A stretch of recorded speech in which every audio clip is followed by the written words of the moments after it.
Apa yang susah selalunya? Contoh, huruf A, huruf H.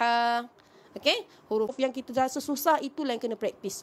Okey, itulah yang kita kena yang mana susah, tuan-puan kena take note ataupun tulis dalam kertas, tulis, kita kena buat nota. Huruf apa yang susah selalunya? Contoh, huruf A, huruf H, okey, huruf hamzah, huruf kha, huruf gha, kan? Kalau kita rasa benda tu terlalu confused, okay, kita kena bezakan ketika kita baca. Sebab tu kena baca slow-slow, kena baca pelan-pelan supaya kita dapat tahu, kenal pasti, okay, kat mana huruf-huruf yang kita selalu salah. Okay, sebab tu kita kena baca pelan-pelan. Okay, Ain dengan Hamzah ni saya selalu salah lah Ustazah. Jadi kena baca slow-slow dan perhatikan ketika kita nak baca ada beza tak.